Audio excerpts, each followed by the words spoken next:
Welcome back. I really don't want to fly much this summer because I knew it's going to be bad, really bad. Yesterday, 6 hours here. Nobody answered, nothing. They lost 9 of our bags that actually they went to Amsterdam without us. They put 2 ordinary people into extraordinary circumstances, and we were not prepared for that. There were seemingly endless lines of people in front of Dublin Airport on Sunday, as hundreds queued to enter. We were waiting for 4 hours in line, and then we missed our flight because of it. Problems with the baggage system at Terminal 2 over the weekend left hundreds waiting for 3 hours to collect their luggage. Issues with a lack of staff persist.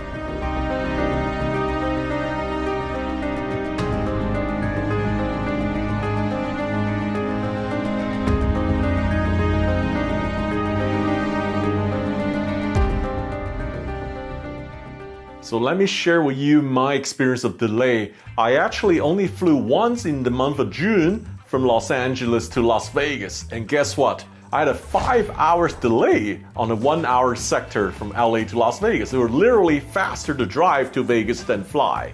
The plane was mechanical at the gates. So they don't have another spare plane, and they keep telling you it's gonna delay it for 1 hour, then 2 hours, then 3 hours, then finally they said 5 hours. They're gonna wait for another plane to arrive from Mexico, then take us to Las Vegas.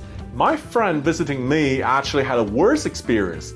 He had a very complex itinerary. He flew from Fort Lauderdale to Chicago to Los Angeles because he wanted to fly on the United 787-10. And then from Los Angeles to Las Vegas, he wanted to fly on JSX to experience different things. So every sector his flights were delayed. From Fort Lauderdale, the plane pushed back on time, but then there were ATC delay on the runway.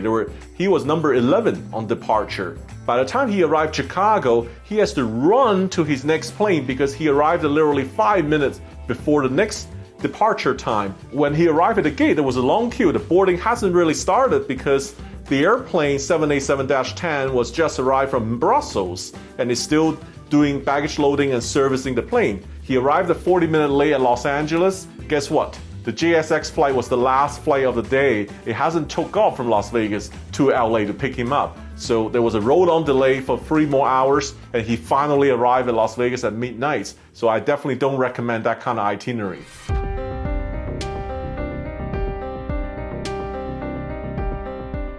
Now, I've done a lot of research and I want to share with you these statistics and data. Take a look at these airports and airlines. They have the most cancellation and delays. So think twice before you fly through one of these airports or travel on one of these carriers. Let's take a look at Europe first, which has the worst hits of delay out of all the continents. Amsterdam topped off the list with 14,200 flight cancellation.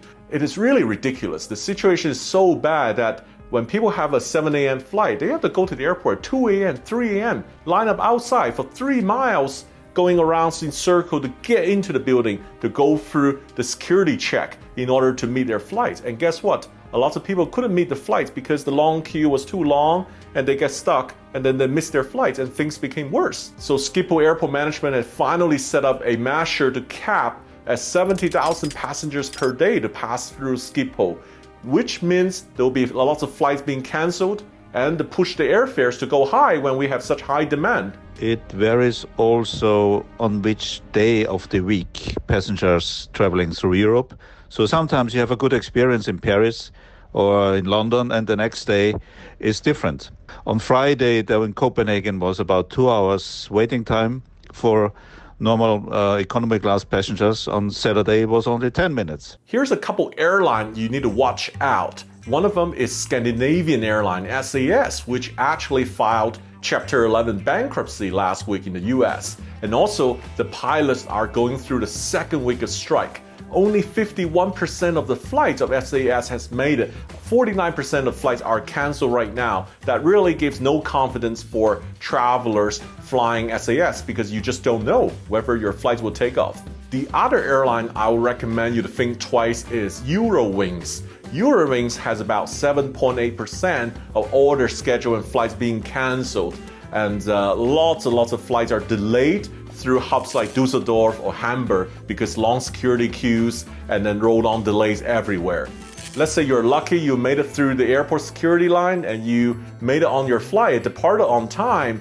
But having said that, there might be still risk of flights when it arrives, there's no gates, no baggage handler to meet at the airplane, and also your bags will come out late, or the worst case, you miss your bags. So Icelandair has came out with a very interesting and creative solution. They send their own baggage handler on Icelandair flights. When they arrive in Amsterdam, they help out to load the baggage to speed up. Let's move on to take a look at the stats in the US. On average, 1 out of 5 flights is delayed. And also, about 20,000 flights in the last 30 days has been cancelled. The airport with most delay and disruption in North America is actually Toronto Pearson Airport in Canada. About 46% of Air Canada flights has been delayed. So I asked some experts about when they think the situation will get better and how to get better. The situation remains challenging in Europe throughout the summer, and we cannot expect further improvement, as still there's lack of employees and will not hire so many people additional soon. Some airports try to hire people from outside Europe or from other nations, but it's also quite a bit difficult to do this. Improvement can be expected after the high season, so there will be maybe in Q3 or Q4 as kind of stabilization. That means there's also less holiday traffic, but it also means the ticket prices will go up later this autumn in Europe by 25% is the main expectation. What is a big lack here in Europe is digitalization at airports. So there must be more digitalization needed for real-time information to passengers. So there's a lot of improvement necessary, but at the moment all these airports are very busy with themselves. So here, I want to help you by giving you some of my tips how to travel better or how to equip better to handle a flight delay or disruption. So the first tip is to try to travel on non-stop flights without connecting flights. As simple as that. Don't try to have a complex travel itinerary involving changing flights at the airport unless you have to. Right now, there are so many domestic and regional flights being canceled due to airport implementing caps, controlling of the flows, and also the shortage of staff. So don't risk it. If you have to travel, I would recommend morning flights. Typically, the early morning flights, the flights are arrived overnight and they're grounded at the airport ready for the turn in the morning departure.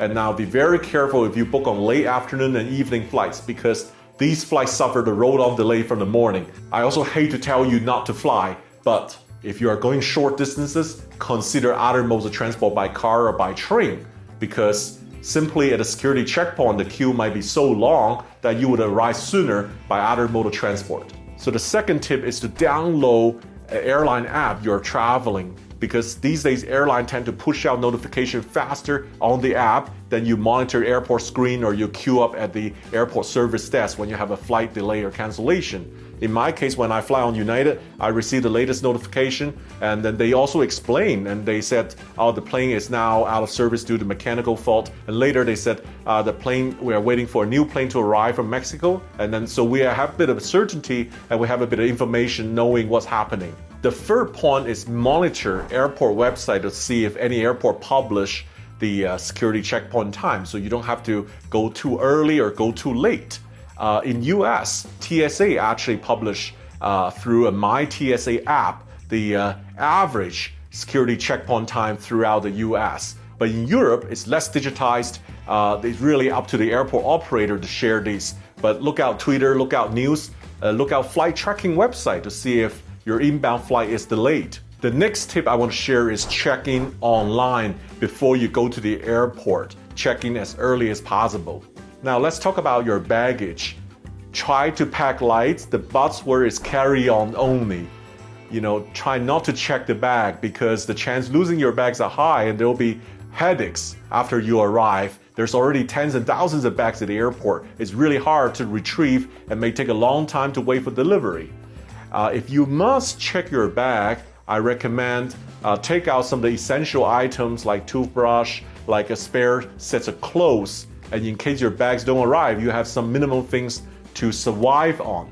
and also take a picture of your checked baggage. Some people say even the Apple AirTags may help you to locate, so document your bags before check-in. Now, perhaps this is the most important travel tip, just to be patient. Common sense prevail, you gotta manage your travel expectation right. I also recommend to have travel insurance and also know your rights about compensation. The Montreal Treaty is the oldest convention to protect passengers' travel rights. In case your bags are lost, you could be entitled to €1,400 compensation. Now, in the US, if you have an oversold flights, you get bumped off from the oversold flights, you should be at least entitled to 200% of the airfare you have paid. And these days, airlines like passenger to know in advance their flight's been oversold and try to get people to bid up for compensation and to free up some seats.